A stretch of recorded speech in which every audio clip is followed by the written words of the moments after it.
Good morning. It's time to get in touch. In Touch is a public affairs show dedicated to improving the lives of Susquehanna Valley residents. I'm Freddi Hammer, News Director at Backyard Broadcasting. Hunting licenses are available as of tomorrow, and it looks like there's some prices and procedures for the 2022-23 hunting season in Pennsylvania that we need to go over. And this morning we're here with Game Warden Andrew Butler from the North Central Division, and he helps out in Lycoming County and the whole state. Good morning, Andrew. Good morning. Thank you for having us today. Thank you for coming. And you're here really to update us, to get a little more insight on the different procedures that you're going to be going over for the hunting licenses this year that are coming up, some new things, as well as just some stuff we want to go over about your work as a game warden, and I'm really interested in sort of finding out what your responsibilities are. Thank you. Yeah, it can be very interesting. Well, let's start about the hunting licenses. There's some new things coming up this year and a lot of electronic opportunities for people to have these digital licenses. First of all, hunting licenses for the whole season. Tell me how that sort of works. You get a license and then there's other things you need to get. Yep. You buy your licenses, like she said, it goes on sale. And then after that, there's going to be other tags that you are offered. You can get them all at the same time, or you can get them throughout. You just got to make sure that before, like the big game seasons and certain trapping animals that you're going to go out for, like your bobcats, your otters, that you get those ahead of time before the season opens. Do you have a lot of people calling in and asking a lot of questions? Yeah, there's a lot of questions that get asked. It depends on who they get put to. Some of them get put out to us. Some of them get put out to our supervisors. There's land manager questions. So there's all different departments that the questions can get divvied out to. Okay. So the first one is to get your license, and then the first season that comes up is going to be? Would be archery season. Okay.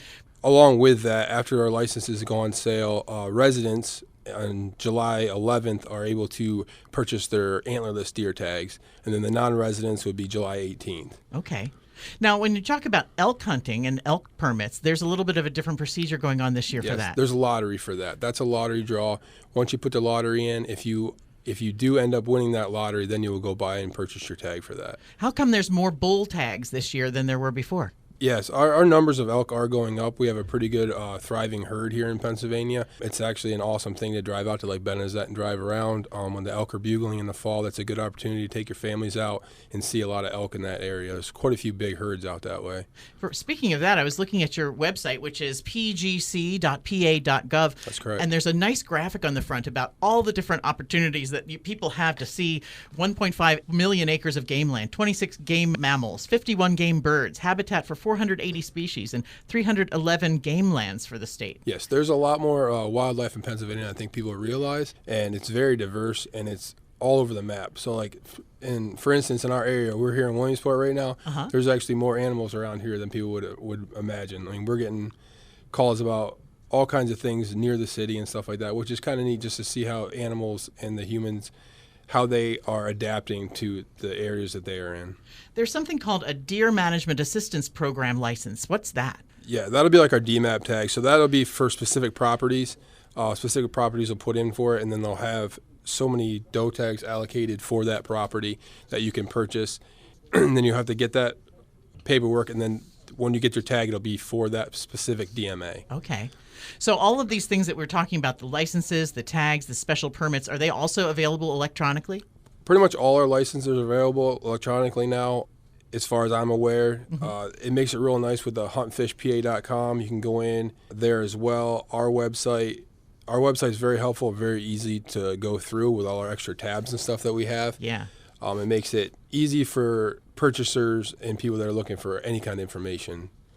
There's also an opportunity for folks who are actually residents that are instructors for hunting and trapping. That allows them to have a lesser priced license, which is pretty cool. Yes, this year we're actually doing that for them. It would be $1 for the hunter ed instructors plus $1.97 in administrative fees.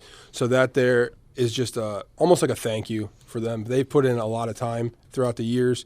A lot of our instructors have been doing it for many, many years. So that's just a thank you toward them, and that gives us something that we can do and give back to them. I'm thinking with the beautiful environment, people probably didn't stop trying to get licenses and permits during the pandemic time. It was outdoors, was sort of free game, really. No, yes. Actually, during the pandemic, our numbers of license sales did go up. That was one of the only things that people could seem to be able to do. Right. So they're outside in the fresh air. They could take their masks off. They could hunt. So that's hunt or fish and just be out there. We did see a lot of extra people out during the pandemic. I'm curious about the new permit used ATV vehicles coming up here soon. Will that affect your jurisdiction in any way? That's going to affect more DCNR than us. Okay. It'll be more dealing with their roads and their parks. What's the difference between a game warden at the Pennsylvania Game Commission and DCNR? DCNR would be more like your local police for parks and their properties. Okay. And then we have jurisdiction all over the state. There's an article that I read about a junior game warden opportunity for kids coming up this summer, and lots of neat things that you guys do. You're going to show the kids what you do on a daily basis, but one thing that struck my attention was that you have forensics analysis and things like that as a game warden. What would you need to do that for? There's a lot of investigations that we get into as far as time of death of animals, what kind of calibers were used if the animal was shot. So that's just an opportunity for the younger people to actually see more of what we do. A lot of people think we just ride around and take care of the animals all the time, but there's many different opportunities in the Game Commission. So a junior game warden camp like that is just more opportunity for people and the public to see more of the opportunities that we have in our agency and the things that we deal with on a day-to-day basis. When you go to the website at pgc.pa.gov, there's so many tabs like you were talking about. There's the wildlife, there's the education part of it, and then there's other questions and things. I mean, do you have people at the Pennsylvania Game Commission that have expert knowledge about all these tabs, or do you keep that knowledge? Is that something that you have to do as a warden? I wish I had the knowledge of everything that was on there. That's something that as an agency, we definitely help each other out. We have supervisors that will help with certain aspects like land management. We have biologists that help us. We have foresters that help us. Mm-hmm. We have other seasoned game wardens that have dealt with more issues. So just keeping in contact with them gives us more knowledge in a whole than having to hold on to that. We know a little about a lot, and there's some areas that we'll end up being more experts in. Different regions deal with different things more. Southern regions would be more into small animal stuff like that. Okay. Our area is big on bear, so after a few years, you deal with quite a few bear yearly, so we become more of the bear experts in our central area up here. So it just depends on what region that you're in. Well, other game wardens, like we're in the north central region, like Cumming County and these surrounding counties, will they call you and say, we have a bear down here, we need some advice? Or is it more like just procedure deals? Procedure deals probably, but I mean, that could happen. Uh-huh. And we're always willing to help. We're here for each other. That's what we're here for. We're here to make sure everybody is doing everything correctly, and we're here to help from day to day. What is, when it comes to the deer and the wildlife, that you're maintaining their health and their safety and sort of their environment? I guess the chronic wasting disease is a big topic lately. Yes. Chronic wasting disease, that has been in Pennsylvania for many years now, but it's slowly spreading. It's something that we're not going to be able to stop. It's in the western states as well. It has to do with a neurological disease of the brain. Okay. And over time, it puts holes in the brain. It can take a little while for you to see that in the animal when you're just looking at it. It can take several months to a year. But once you do see it, it's something that you'll see the deer be very emaciated, be drooling uncontrollably. They'll be wandering around. They won't be as weary of people, just kind of sitting around. And something like that, if you see that, that's something you definitely want to report. Just recently, in the last month and a half, there's some of our area that has been put in a DMA 7 for CWD. Mm-hmm. On the website, if you click on the CWD tab, that will bring all that information up for you. And as far as that goes, when you get put in the DMA like that, for some of our laws and regulations, you can't be moving deer in and out of the DMAs. Okay. You can't take it from one to another because you're going to cross an area that's not a DMA. So to make it easier on the hunters, we'll have in those areas, there'll be butcher shops that will take those deer. There will be taxidermists that will take those deer. And it's the high-risk parts that we don't want moved across. It'll be like your backbones, your spines, Is it that brains. The fluid? That's the fluid fluid that's the fluids and stuff. Okay. So it's a disease that's passed through saliva, feces, urine. Mm-hmm. So another thing that's going to be new in our area is just feeding of deer. You won't be allowed to have feeders out, salt blocks out anymore, just because that congregates the deer in that area, and that's how the disease is spread faster. Is that an ordinance that's just taken place? Anytime it goes into a DMA, that would be a new law in the area. Any DMA like that is illegal to feed any wildlife. Interesting. Well, other diseases, I had no idea there were so many diseases that you have on your mind. There's also something called a white nose syndrome in bats. Is that a big problem, or is that a more minor problem? No, that's a problem. I mean, everybody looks at a bat and thinks it's just a creepy flying animal. But I don't know if you'd rather have a bat flying above your head, at 10, 15 feet, or if you'd rather have 20, 30 mosquitoes laying on your arm. So as far as that goes, that's just a fungal pathogen that's easily spread from bat to bat because of the way that they hibernate in the winter, and that it's spread more when it's colder out. So in the winter, when they all hibernate in hundreds, if not thousands of bats in one area, and that can just get spread from one bat to another. And we're losing bats at a pretty high rate right now, which, again, makes our insect numbers go up. You don't think about the bats, like you say, they're creepy animals, but they really are very helpful for us. Yeah, very helpful animal to have around. If a person has a bat box in their house, is that helpful? Have you ever seen one of them? It's like a flat bat box? Yeah, a lot of people have those. It is helpful for areas for them to sleep in during the day and stuff like that. It also helps keep them out of certain areas that maybe people don't want them in, like their attic. There's some people that will put them on the side of their houses or on the side of the barns and stuff like that to try to keep bats out of other areas. Are there any other diseases that are top of mind for you that we should be aware of? Rabies would be one. Okay. That's one that we deal with pretty regular. Depends on the animals. There's certain animals that are more susceptible to it. Any mammal can be susceptible to rabies, but we have certain animals like your coyotes, your fox, skunks, raccoons is a big one that we see the rabies in more than others. Okay. Does the Pennsylvania Game Commission's magazine help with all these topics? Like, do you have articles on these things regularly? Yeah, there's a lot of information that is put out in that magazine. There's a lot of how-to articles and things like that. It depends on the article, what kind of information is going to be in there. A lot of our readers just like reading the field notes. That's is that just tips on what's going on? It can be tips. It can be little stories of things that we've been doing throughout the year, throughout the months, and it's just an interesting way to get some little information out there. Probably people who want to be game wardens can get a lot of information from that. You can. There's a lot of information there. And speaking of that, what made you want to become a game warden? What started your background in this? Was you just a hunter from your childhood? Yeah, I've always been out in the woods. My dad got me out at a young age. Back when I was younger, you couldn't hunt till you were 12, so I tagged along for quite a few years before I was 12 and I was able to hunt.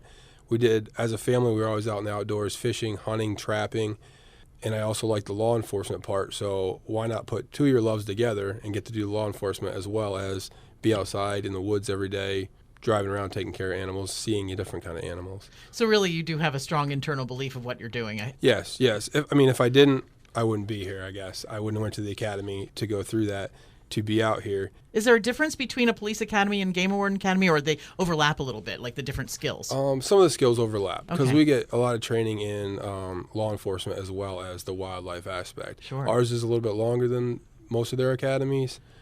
Just because of the extra stuff that we have to deal with. What's your favorite part, Andrew? Being outside. It's not like we get to be outside every day. There's some days where we're just running from call to call, stuck in your truck. But being able to have the opportunity to drive around in the woods and see the different animals. Just on the way here, I saw 3 fawns with some does on the side of the road. So it's just that opportunity to be out there and see what we have in Pennsylvania to offer. I wonder, are you better at spotting things now that you're doing it every single day? You probably are. Probably. My eye's a little more keen. You're seeing a lot of things that wasn't there yesterday, or that's out of place there, and things like that, yeah.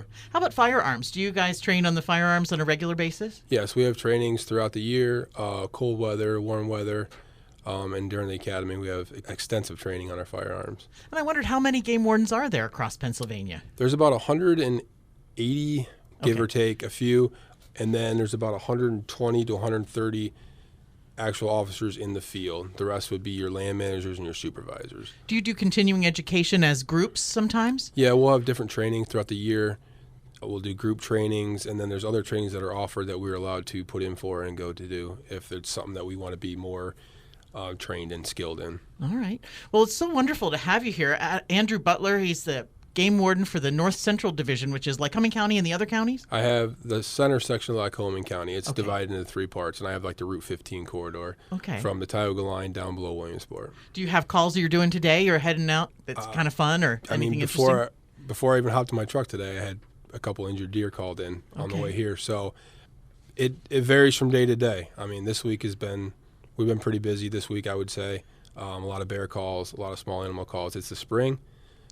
So with the spring comes the new babies. So we're getting a lot of calls with fawns. We're getting a lot of calls with just little animals here and there. So that's something that we do appreciate the call, and we appreciate people calling us before they mess with them as well. Because there's a lot of diseases that go around with the animals, and then it just throws off the whole ecosystem with that animal. So it's just something that we deal with on a day-to-day basis, and we just appreciate the calls. I didn't realize that deer mothers leave their fawns in a field in high grass, and they don't smell. Yes, that is one that we deal with a lot. We'll have a lot of calls about fawns called in that their mom has left them, they're abandoned. Most of the time, something like that. We just had one. I had one in Williamsport just a couple of days ago. It was in a lady's flower bed. She was afraid that it was left there, and we ended up tucking it back in the flowers a little farther, and it was gone in the morning. Aww. So the mom comes back. She's just looking for a safe place to put her fawn, and they are scentless at that age, mostly scentless. So the more that human contact they have, the worse it is for them. All right. Well, that's just fascinating information that we can need to remember so that when we see a fawn, we don't go grab it or mess around with it. We don't want to. If you have suspicions that it is abandoned or left there, just give us a call. We'll definitely come and evaluate it and see what we can do with that. When you have injured animals, who is your first call? Like, do you have a vet on call, or is there an agency? We do have a vet on call. We also have biologists on call. And then we're also trained to evaluate the animal as well, just to see where we're going to go from there. Well, it's fascinating to hear a little bit of the insight that you give as a game warden in Pennsylvania. And hunting licenses available coming up Monday, so that starts right away. What happens in the office when that's going on? Is that sort of a... It gets busy. I bet. It gets real busy. Our staff in the offices will end up being very busy on Monday. There'll be lines out the door, I'm sure. Okay. So people do have to come to the office for some of those permits? Some of those permits. Some people choose to, some people don't. Okay. Some people, it's just a way of life. They've came to the office or went to Harrisburg office from day one, so that's what they do all the time. Well, it's wonderful to get the information from you. So thank you so much, Andrew. It's been a great visit, and I look forward to coming up another time. Are there any programs coming up in the summer besides the Junior Warden program that we could keep in mind? Off the top of my head, I can't think of any. We do have people calling in off and on just for little programs and stuff that we'll do for small groups and things like that. Like the education tab, that's where we find that on the website. That's correct. Which, once again, we'll check out that website at pgc.pa.gov. Andrew Butler, Game Warden for Lycoming County in the North Central region. Thanks for joining us on In Touch today. Thank you for having me. I appreciate it. In Touch is locally produced in our studios at 1685 4 Mile Drive in Williamsport. To get in touch with us regarding questions, comments, or topic ideas, call weekdays between 8 and 5, 570-323-8200. You can also write to us at 1685 4 Mile Drive, Williamsport, PA 17701. Attention Freddi Hammer. Or email me at fhammer@backyardbroadcasting.com. For archive programs of our In Touch series, you can subscribe to our YouTube channel, Backyard Broadcasting. Each current weekly program is featured on the Backyard Broadcasting websites. Individual opinions expressed here don't necessarily reflect the opinions of the management or staff. Thanks for listening to In Touch, a production of Backyard Broadcasting.